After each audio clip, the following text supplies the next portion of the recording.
streamer angle now. I gotta figure out how to do all of that on my laptop. Because I have a camera on my laptop. I just don't think it's as good as my phone's camera. But I want to learn how to do all the things, like, on here, you know, because I eventually have this project that I want to do on my YouTube channel, but it'll only kind of tie in if I can be able to do stuff on Twitch also, because it's, like, analyzing a show, and then I want to, like, more deeply analyze it by watching them, like, watching the episodes on Twitch, and being able to, like, pause and play, so I can, like, actually talk about the things that are in the show and the things that I'm trying to actually, like, analyze and talk about, like, right there up front, rather than just making a video about, like, talking about it and stuff, you know? Like, and then you have to go back and watch, you know, you get what I mean? We're all just gonna react and watch it together and discuss together. Day 13! Day 13! Day 13! And it's Friday the 13th. Yeah. I'm gonna close this. I was trying to make it a little cool in here, but that's alright now. Alright, let's open our second to last day. Tomorrow. I don't know when I'm going to do mine tomorrow. We're kind of not doing our Valentine's stuff until the next day, just because that's how our, like, reservations and stuff like that can work, which is fine. It's just Valentine's Day.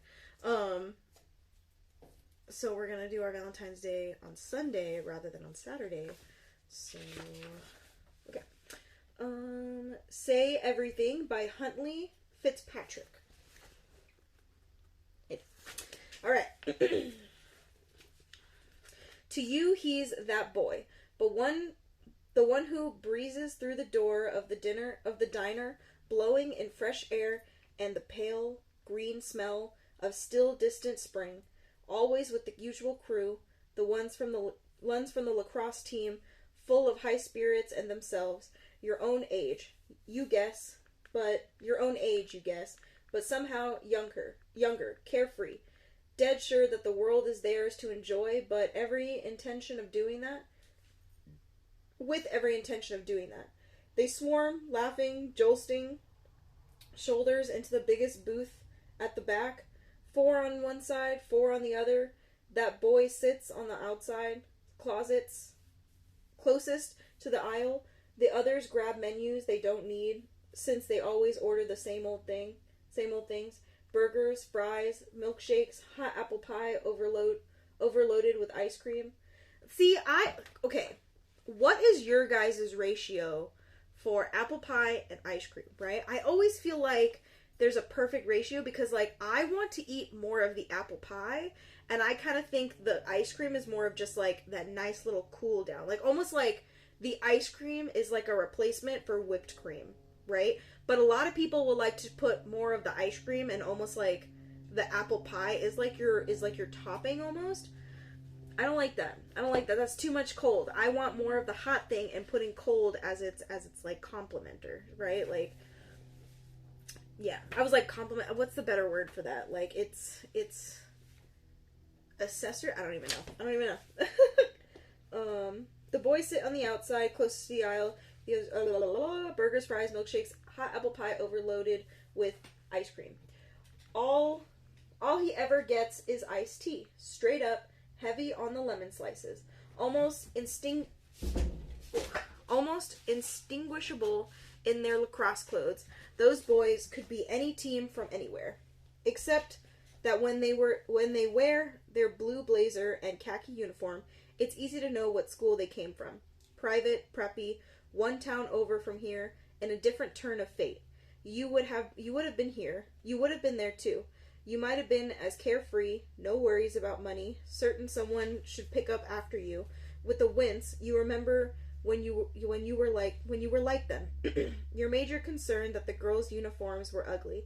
The boys sweep through their meals. It barely takes 10 minutes. Takes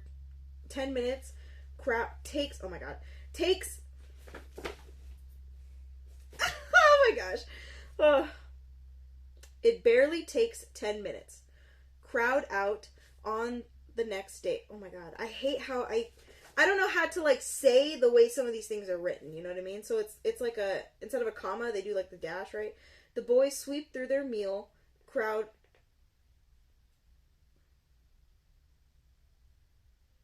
whatever.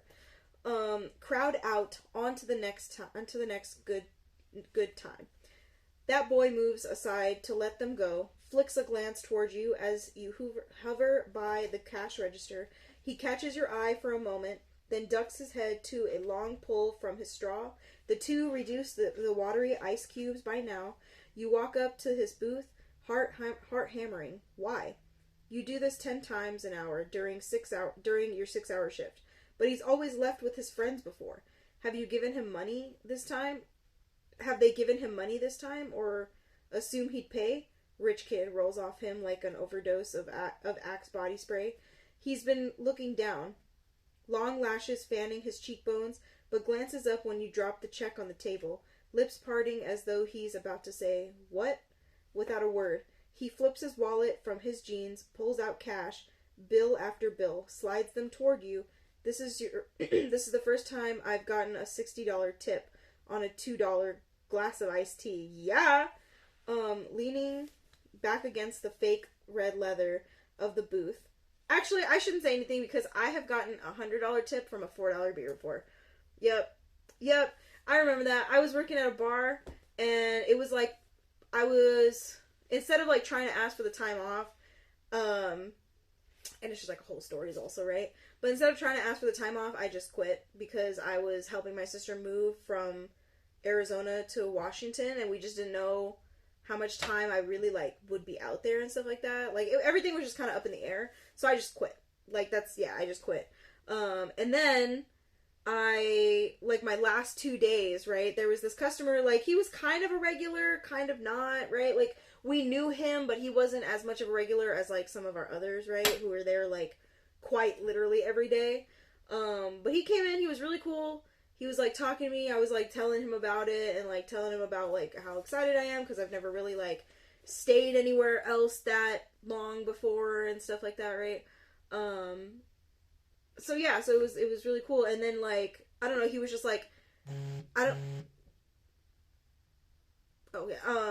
and like I don't remember how the conversation really got here, but like next thing I knew, he was just like, "Well, I want to help you pay for your travels there," and then he gave me $100 bill to pay for his beer, and I was like, "Do you have anything smaller so that I can like give you?"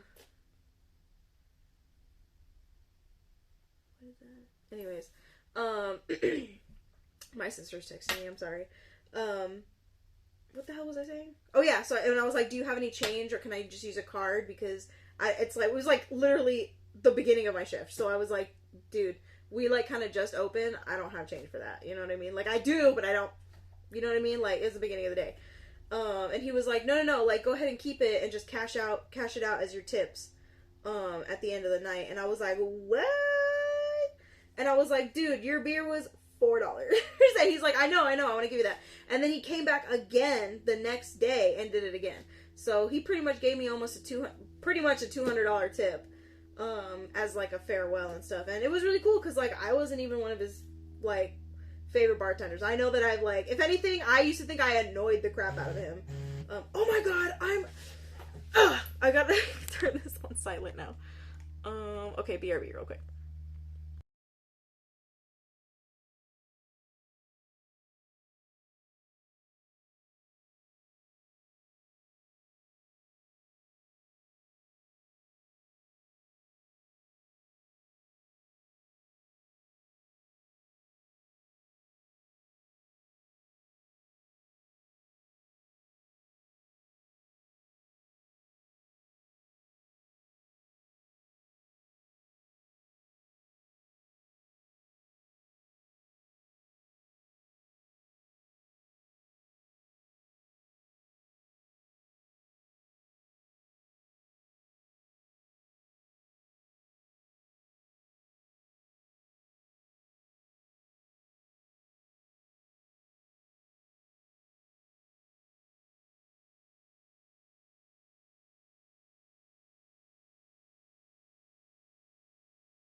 Oh my gosh, hi! I just started reading that. I'm sorry, I was texting my sister back.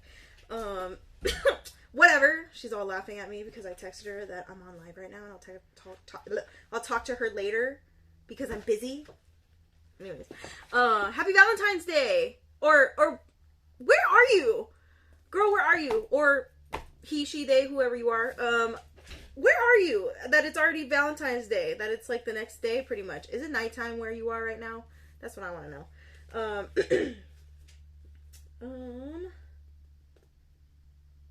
Where the hell was I at?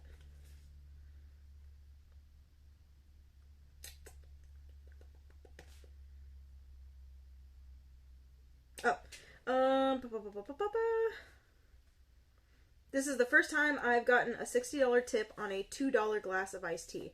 Leaning back against the fake red leather of the booth, he gestures to the spaces where his friends had sat. A hasty scan shows you they barely covered their tabs, with bonus scatter of extra coins. You gave me too much, I say. I'm good at math. You deserve more. It's your job to compensate. It's my choice to even the score. Bet. I respect that. His husky voice is even. That's my sister. The one that I'm literally texting right now. I remember I went out with her before. And, like, I don't know if it's because I started bartending or she's just always kind of done this. But, like, we went out and I went, like, out drinking with her. Kind of like going out for one of the first times, right? And she was, like, tipping. And I don't know if she got nervous because I was watching or something. Like, I was going to be, like, the tipping police or something. But then we were, like, walking out later, and I was like, damn, I was like, you're generous tonight. And she was just like, I never really know how much to tip. Like, I never know what's, like, not going to get me my food spitting in. Like, next time I come in. And I'm like, I think you're good. Like, I think you're fine. You bought one drink, and you tipped that much. Like, damn. And stuff, you know, so, yeah. I was like, damn, I wish I was your bartender. Bro. Anyways, okay. Where the hell am I at? His husky voice is even practical. Oh, okay. It's my choice to even the score. His husky voice is even practical. Oh my god, I hate how I don't know how to say some of this stuff sometimes. No way. You push most of the money back across the table, curl your fingers down, ashamed of your bitten nails. What? Waitress, hello. I asked for honey mustard on the oatmeal. This is Dijon. Okay. We'll put some honey on it. I don't know. There's probably sugar at your table. You look over to see Maeve, your boss, make a guillotine-style chop against her neck. No fraternizing with customers. Then jerk her head toward table 5 with their burning need for honey mustard on an omelet. Dear God. Yeah, who's eating that? Like, I know, okay, maybe I can't talk because I eat ketchup on eggs, but, like, mustard. Why you want sour eggs? He's made no move to take the cash. Now concentrating on smoothing out the wrapper from his straw, giving that job more attention than it deserves. Look, I won't over-tip again. I won't tip at all, if that bothers you. But whenever I come here, you never sit down. I'd like to see you at a movie or a restaurant, having fun. Are you asking me on a date? Would that be your idea of fun? I don't know. I don't date. Okay. A flick of something. Pity passes like a hand over his face. He sets his elbows on the table, looking at you straight on as you stack up plate after plate. It could be a test date. If you don't like it, you never have to do it again. Okay, I'm not even... not with me anyway. How about tomorrow?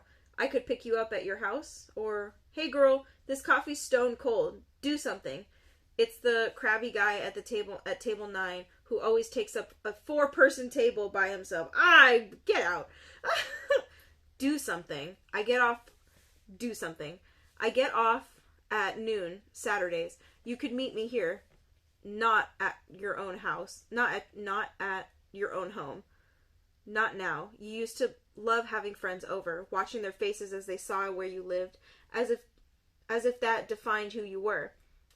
Wherever this boy comes from, you're willing to bet it isn't a second floor walk up with bad plumbing. Really? His voice incredulous?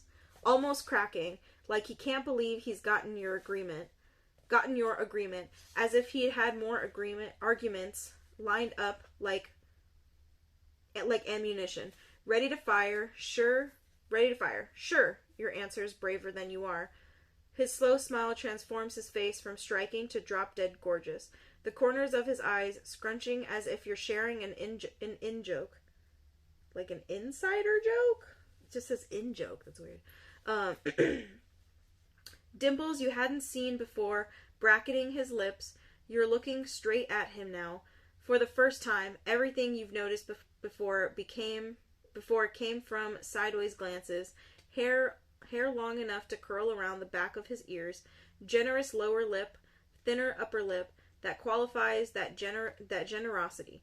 Faint purple shadows under his eyes suggesting sleep doesn't come easily. Eyes that can't quite make up their mind. Blue with a ring of brown-green around the pupil, or is that gold? Chameleon eyes.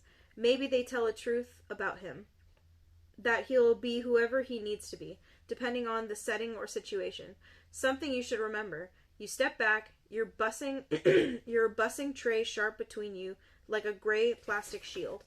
You might want to tell me your name, so I don't have to call you test date. Sean. He raises his hand as if he's going to shake yours.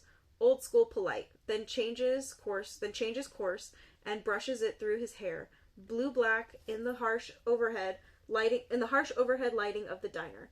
Emma Green. Oh, I know your name. All right then. that takes a beat to process. Why? You don't know his name. You don't know his. Tomorrow then? He's reaching over now to gather his friends. Remaining plates together as if cleaning up the table fast will make tomorrow come faster. You map the pulse beating in his throat, the dip and curve of the smooth skin above his collarbone, oddly mesmerized. You look up to find him studying your face for heartbeats that pulse longer than heartbeats should. Then you look away again. Tomorrow, but so I know, what will we talk about? I don't know a thing about you. Sean, maybe that's what you can talk about. You can get to know each other. Sean slides out of the booth, flashes that smile. That's what tomorrow's for. He's out the door before you even notice he's left the entire trip on the table. If you can't be good, be careful. Your best friend tells you. If you can't be good, be careful. Your best friend tells you. That's your advice, Jen? What are you, a health teacher from the 50s? I think that covers it pretty well. Text me if he's a psycho or a loser. So not helpful. Just quit being the caution queen. Take risks. Risks haven't turned out well for my family. For your family, not you, Emma. Not you, Emma, babe. Go be 17. You're 17. I hope he's 17. How old is this guy? Well, she did say prep school. Okay, so yeah, he's probably... Okay, yeah. All right. Checks out. After 5 years, you'd think you'd be able to separate your roots from your wings. Still hadn't happened. You're afraid it never will. You don't expect a bright purple car, not from a boy whose entire wardrobe seems to consist of his lacrosse jersey, or school uniform, or white shirts and baggy khakis. Sean has his back to you. Tossing things into the car's back seat, you walk up next to him and clear your throat. He doesn't seem to hear you, so you clear it again, louder, step closer. He straightens, his gaze traveling slowly up your legs to your face, flushes a little, smile shy now. You came, of course. I said I would. It's not like I was gonna skulk out the back door of the diner to avoid you. You sound a little bitchy. Your words shoved between you as if you still had that tray as a shield. For clarification, she's calling herself bitchy. He didn't say you sound a little bitchy, okay? That's the only reason why I didn't react like, excuse me? Because I would have been like, okay, well, this date is over, and it never even started, so bye. You sound a little bitchy, your words shoved between you as if you still had that tray as a shield. He shrugs, overhanded, then his words come in a rush. I never take anything for granted. Turning away, he scoops a pile of catalogs. Victoria's Secret. Tell me what. My stupid ass. Like, I think I did know it when I read it, but, like, I thought it was Victoria's Secrets. Victoria's Secret, duh. But, like, I always said it as Victoria's Secrets.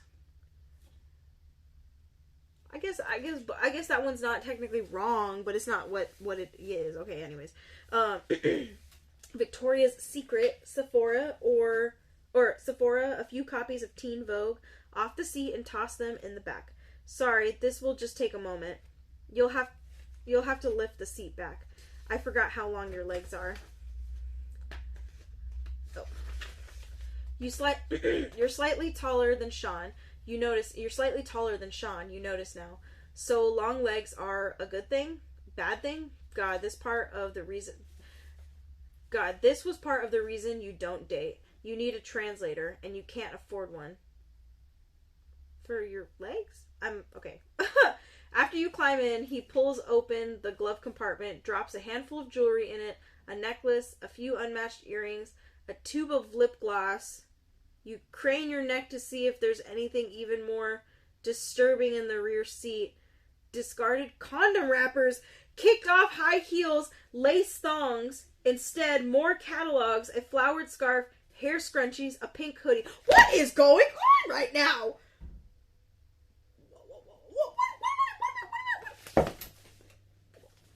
How many girls have you had in this car? No, dead ass. What is happening?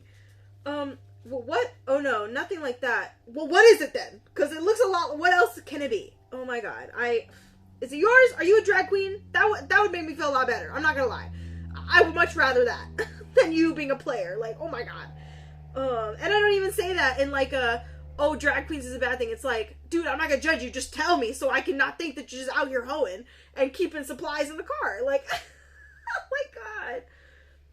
What? Oh no, nothing like that, Sean says, shifting into reverse. He isn't good at it. Grinding sound. He isn't good at it. Grinding sound. My sister's car. Oh. Okay. I don't know why I didn't think of that, but yeah. Okay. My sister's car. A shot of relief. He's never given off that player vibe. I don't know. For a second, I was a little scared. I was a little scared for a second. Oh my god. Oh my gosh. That's why it doesn't exactly throb with testosterone. You're telling me. Yeah, I've found regular gas works better. Yeah, oh my god. Yeah, I've found regular gas works better. I had to sell my own car, which did not have a stick shift. Obviously. Carrie's crazy possessive about this thing. So, learning curve. You're learning to drive this on a first date? Yeah, that's pretty bold. You almost bite your tongue. First implies there will be at least a second and possibly many more. No, it doesn't. If I'm asking you to leave your comfort zone, not to mention the whole inexplicable I don't date thing, the least I can do is meet you halfway. No worries though. I watched a bunch of YouTube videos on mastering a standard. Seriously? Nope, but Emma, I got this. Do you? You guys are going to be driving at 20 miles an hour the whole way wherever you're going. Oh my god. He brakes fast at a four-way stop, nearly stalling out. Instead of getting pissed or embarrassed, Sean laughs. Maybe I haven't got it. Can you drive a stick? I can't. Why did you not offer that in the beginning? She says she can. I can. Go for it. He pulls over onto the shoulder of the road. I mean, I guess you didn't want to embarrass him, but I literally would have just been like, I'm scared. Can I drive, please? Because I know how. Like, oh my gosh. That's so funny. My bad.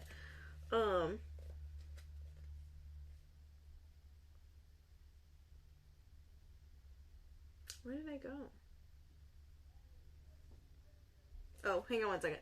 Be right back, guys.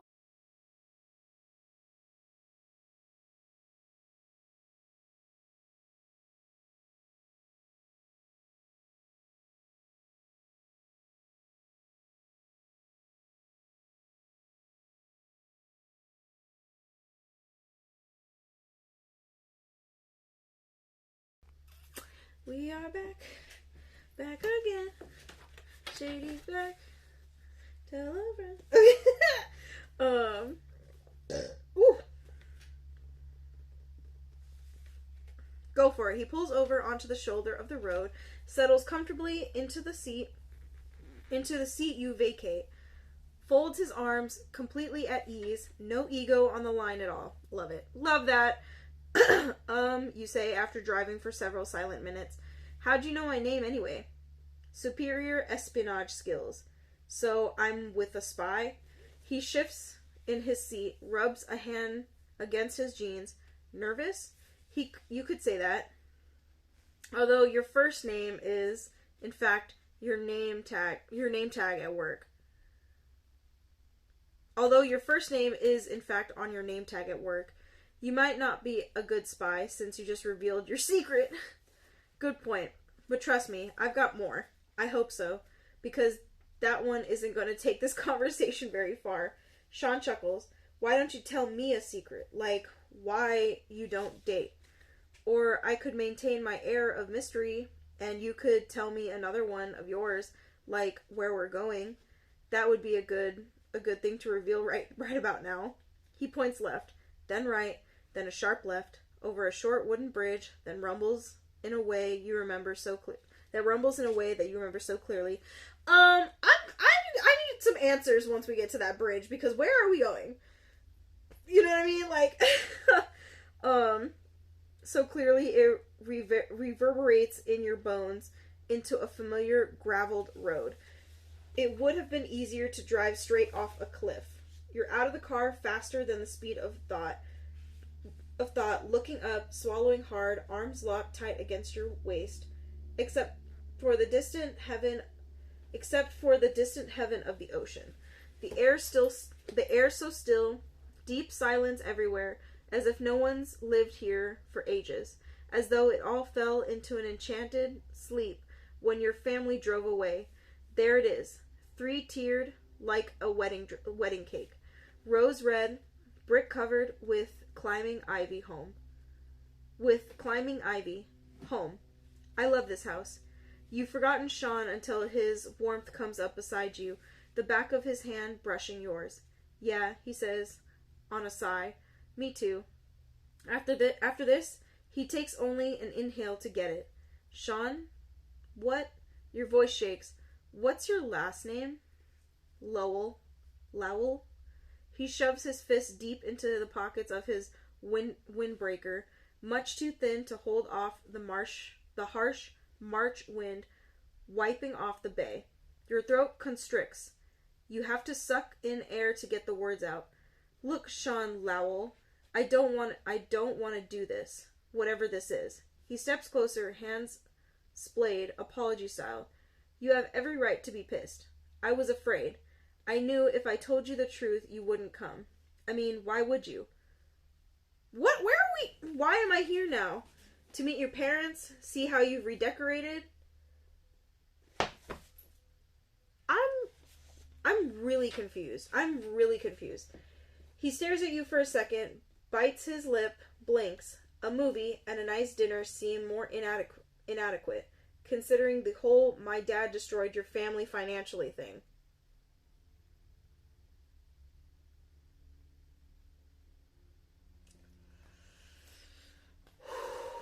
This shit's gonna be good. How much do I have left?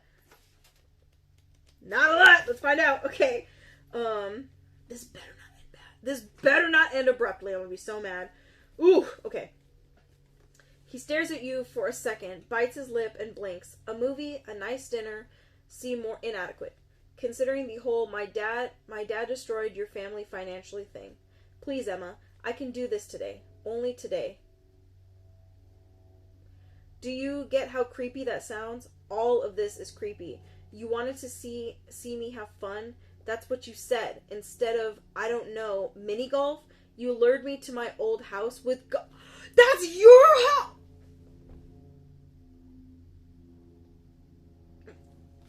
So that's what you meant by home.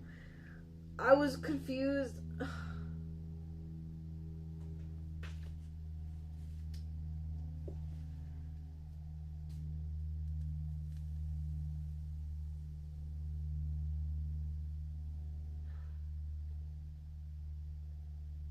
I'm just kind of lost. Hold on.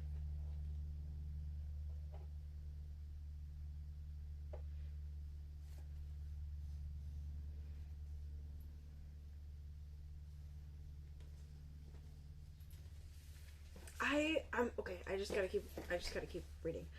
You've lured me to my old house with God knows what agenda. Yeah. Mini golf's really overrated. It's like paintball. Looks so great in the movies, but okay, never mind. So luring, I swear. No luring, I swear. I'm just asking nicely if you want to leave. Yeah! Why am I here in the first place? I'll drive you back this minute. No matter how things look right now, I swear I'm a normal person. Are you? Because this is really weird. Why am I here? Why are we here? Like, I don't... You look up at the house, your old corner room with its high arched windows. The windows walk at the top, fenced in with black route iron, where you and Jen asked to pretend you were captaining a ship, or pace, waiting endlessly for your mythical boyfriend to come back from sea. That life you barely remember, with no boundaries, no money worries, no limits to anything and everything you could hope for. Sean hunches his shoulders against another quick whip of wind off the water. So you knew who I was all along? An even worse thought occurs to you. Are you doing this for your father? He shakes his head. No, God no. At first I just got that you were his gorgeous girl with great iced tea. Then I found out your last name and thought, shit, this sounded so much better in my head. Emma, Dad ripped off a lot of people. But you're the only one whose house we lived in. I oughta smack the shit out of you. Oh my god, I'm so mad right now. Oh my god. But you're the only one whose house we lived in. I wanted to give you something. The wind has risen high enough that his words seem to blow away the minute he speaks them. You hear them, though, as clearly as you've seen the headlines. Rupert Lowell, billion-dollar con man, the arrest, the upcoming trial, Sean's father. You mean something more than a $60 tip? I wanted you to notice me. I didn't know where to start. In retrospect, not there. Notice you? Have you seen you? Christ, Emma. He's cute is very much beside the point. Too busy looking at you. Despite yourself, you crack up. Oh my god, that's the cheesiest line I've ever heard. But you laughed, he says. So there's that. I haven't seen you smile at the diner. I never saw you looking at me. I'm a spy, remember? Practiced at stealth. If not at driving stick or asking a girl on a date. You reached his face, almost squinting to see past his color changing eyes to what might not be changeable about him, to look beyond the looks. He can probably feel you oh my god. He can probably feel you wavering. Pushes one last time. No one's here. Please. So it's just you and me alone in a deserted house? What could possibly go wrong? It's already gone wrong. I'm aiming to get it right. Sean ushers you in, holds open the door like he owns the place. Oh, that's right. He does own the place. You look around in the kitchen, shiver. It isn't cold. It's that the house seems like a ghost ship, and you're the ghost in it. With all that money, the splashy lifestyle his parents had, society queen, high-rolling financer, you'd have thought everything would have been redone. Possibly dipped in gold or wallpapered in $1,000 bills. But the pale turquoise walls, the piney wooden cabinets, unchanged. Sean shrugs off his windbreaker, passes it to you. You have the sudden sense that if you said your shoes pinched, he'd kick off his own, give them right over. This way, he holds out a hand, as though offering the same sort of comfort as the coat, in a different form. You take it, without thinking. If you think, you'll probably leave right now. The staircase is just beyond the kitchen. The banister you used to slide down. You've walked through this house so many times in your head in the past 4 years. Wait, we're going upstairs? Where the bedrooms are? Sean's gone one step ahead of you, but he stops and turns back. Yeah, I have something to show you. I mean, something you might need and want. Jesus, that's just as bad. Now you're both laughing, too loud in a quiet house, harder than the moment deserves. Giddy, both of you with a nervous need to release crazy tension. Then you fall silent.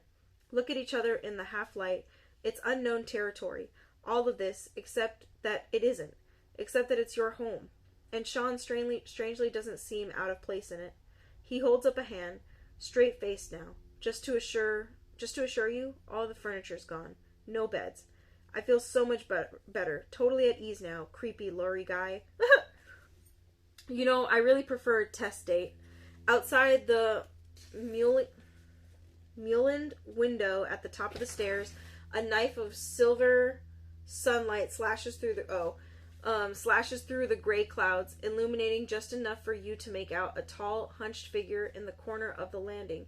You clap your palm over your mouth, stifling a shriek. Don't worry, Sean steps to the side, giving you a better look. It's just Dad. Good God, is it? It's a statue. I was like, what do you mean it's her dad? It's his dad. Good God, it is a huge gold statue of Rupert Lowell, naked except for a fig leaf. Wow. I know. There's not enough money in the world to pay for the therapy my sister and I need for that one. You look at the gold-plated statue, the forbidden face, eyebrows drawn together, chin lifted as if challenging the world to deny that Rupert Lowell knows better than most people. The opposite of the boy who stands in front of you, with his open face and his honest eyes. You can't tell everything by looking at a person, but you can tell a lot. You just can. You don't look anything like your father. Well, I dress better. Sean flashes you a smile. Now you're on the second-story landing. This part of the house even smells the same. Pine, salt water, musty carpet, as though you've stepped right through time. This house belonged to your grandparents, your grandfather's parents before that. But you left it all behind when you were 13. You never stood in the spot with a boy watching you. Like this. Attention paid, intent. The corners of Sean's eyes crinkle again as his gaze meets yours. Then he bows his head, kicks his Converse back and forth on the worn carpet. What I want to give you is this.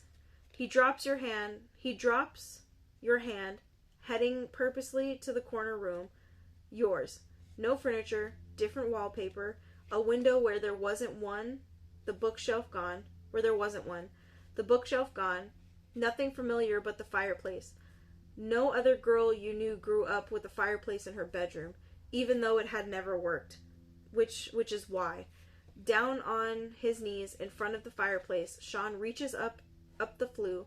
He pulls out the black and white composition book you'd nearly forgotten about, hands it to you. It's sooty, encircled by at least 50 multicolored rubber bands stretching vertically and horizontally. Your way of keeping it safe and private, although you didn't have prying siblings, and even Jen hadn't known it existed. Sean, watching your face carefully, he has a slash of soot on his forehead, some dusting his hair. Book of Lost Things. The blue Sharpie writing scrawled across the cover proclaims, by Emma Green. Don't touch. This means you. No exceptions. You hid it. People don't hide things that don't matter to them. I only found it the day we moved out. I thought, well, the title. It seems like something you'd like to have. Get back. You start to strip off the rubber bands. It's been a few years. The elastics are fragile, dried out, but break easily. I didn't read it, Sean says. Just so you know. How could you? You could have simply brought this to me at the diner, you know, without the you wave your hand dramatic atmosphere. The bank owns the house now. They change the locks tomorrow. Since I found it when I was going through here one last time, it seemed right that you get to do the same. He rubs the heel of his hand across his forehead. Plus, that has a pretty furious warning, no exceptions, and all that. For all I knew, there was a curse on that thing, like the one on King Tut's tomb. You're flicking through the pages now, looking at your messy 8th grade writing. Sean shoves his hand in his pockets, walks over to the window, giving you space for whatever deep dark secrets or spells he imagines you have in there. Oh my gosh, sorry.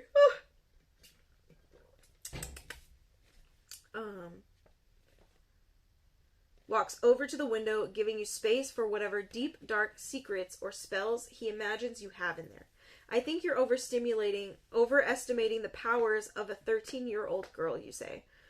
Hey, I've been a 13-year-old guy. Probably not. Hey, I've been a 13-year-old guy. Probably not.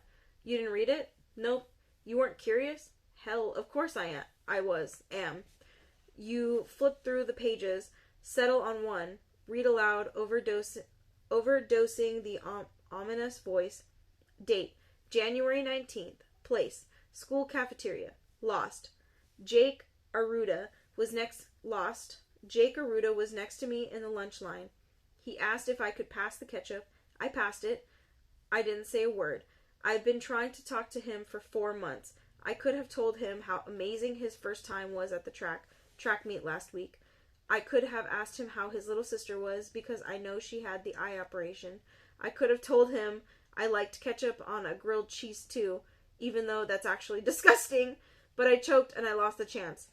Resolution, next time, say something. Anything.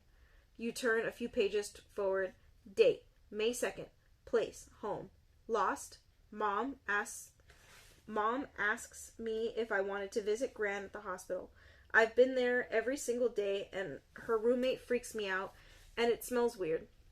But today, when I didn't come, Mom says she cried for almost the whole time Mom was there. Resolution, next time, don't be selfish. Okay. Date, June through August. Lost. Dad signed me up for sailing at the Pettapauge Yacht Club. I would literally rather spend the summer in a gulag. Result, the gulag would have been more fun. Resolution, next time, hunger strike. You flip your hair back from your face. Get the idea? It's the Book of Lost Opportunities. Oh, interesting. It's the Book of Lost Opportunities, Sean says. You nod. I thought it would help me remember to do stuff differently. If I got the chance. He's shaking his head, smiling a little. What? Did it work? It turns out Jake Arruda is an asshat. Or was. I haven't seen him since I was 14. Maybe he's made his own resolutions. He's on my basketball team. And no, once and always, I'm guessing. You shut the pages of the book. Thank you. Not as important as I thought it might be, I guess. Sean says, this is tough. You say, getting to see this place one last time. I should have gone with mini golf. You set the book down on the floor, walk up to him.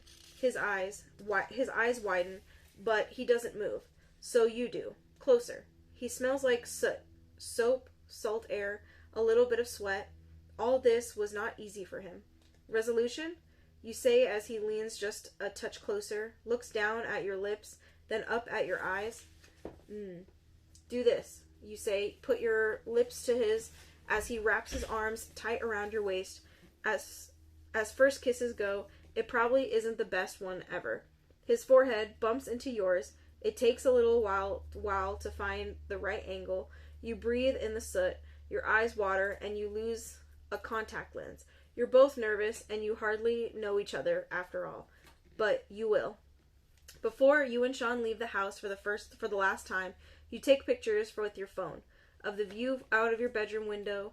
The sun comes full out, and the bay sparkles exactly the way you remember. You take one standing on the window's walk, One from the porch steps where your dad used to sit and read to you while you lay in the grass, half listening and half daydreaming. You take the book of lost things with you, sure, if only to remember you were once idiotic. I was like, it was split, and so I was like, what does that say? Idiotic enough to think that a summer of sailing camp was worse than logging time in a gulag. You take with you the sound of the waves slapping against the breakwater. The memory of sitting on the stone wall, stripping the husk off sweet corn and tossing them into the water, hoping to see that green flash. Oh my god, oh my god, oh my god, oh my god. Okay. Hoping to see that green flash that your mom swears happens when the last of the sun sinks down. You take with you the memory of how the house smells when you woke up in the morning, coffee, the gasoline pungency in the air as motorboats headed out, usually combined with the faint or not so faint tang of dead fish and seaweed that your dog, Charcoal, rolled in before bouncing, licky and loving, onto your bed. You'll remember how your grandfather told you the story of all the furniture and art she had and your grandfather bought for this house, for you and your children and their children. Now they thought it would be there forever, but you know now that any object you can carry out of the house, could get lost or broken, sold or stolen. What you get to keep is the friendship, and someday more, of that boy whose life unexpectedly collided with yours, who made it a resolution to right a wrong, whatever way he could. The next day, Sean strides into the diner, all alone, and orders vanilla ice cream with hot fudge sauce. You adjust your crooked name tag, smooth your sweaty hands down your apron, flip back your hair, lift an eyebrow. What, no iced tea? Resolution, he says, leaning forward with his elbows square on the table, fist cupping his chin, as though he's fighting everything that might keep you apart. Take chances. You mean like driving a stick shift when you have no clue how? Among others. Deal, you say. Resolution. Just don't be afraid. You will take chances. You will find your way. You will lose opportunities. You will find luck. You will lose your heart. He will give you his. That you get to keep. Okay. This one was a bit short. This one was pretty short. I didn't hate it though. These are really good. This one is really cute. It was okay. Okay, I'm gonna be honest. It was really good in the beginning, like that kind of like what's going on, like this. You know what I mean? And then it got like sweet. So it's like it's a good story, but it wasn't as good as like that other one. I'm sorry. This one that. Is this it? Is this the one that I read? Where's the one? I think it was like day 2 or day 3 or something like that.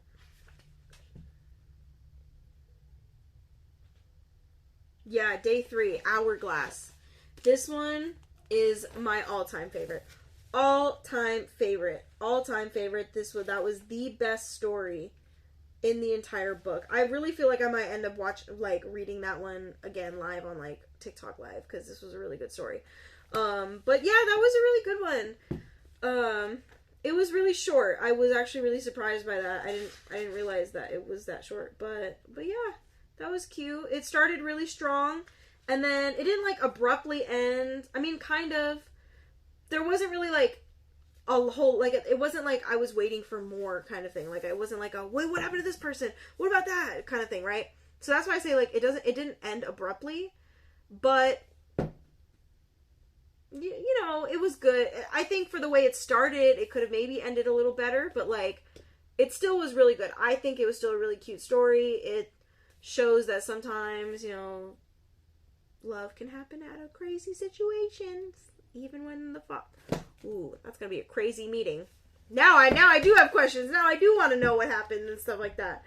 Yeah, but all right, tomorrow will be the last day, and like I said, I'm doing my like big Valentine stuff on the 15th. So I'll either read this tomorrow before my boyfriend comes, because he will be coming down to visit for Valentine's weekend. But he might not come tomorrow, which is why we're doing it on the 15th. So, but if he does, I'll see if I can convince him to react to the last one with me. Otherwise, it might just be like, I just want to get it done when he's like on his way here, because he lives like 2 hours away. So, but yeah. Last day is tomorrow. I'm excited. I will have read 346 pages total in the span of 2 weeks. That's the last page. I'm trying not to read anything from that last page because I don't want to spoil it. But yeah, I'm excited. So see you tomorrow.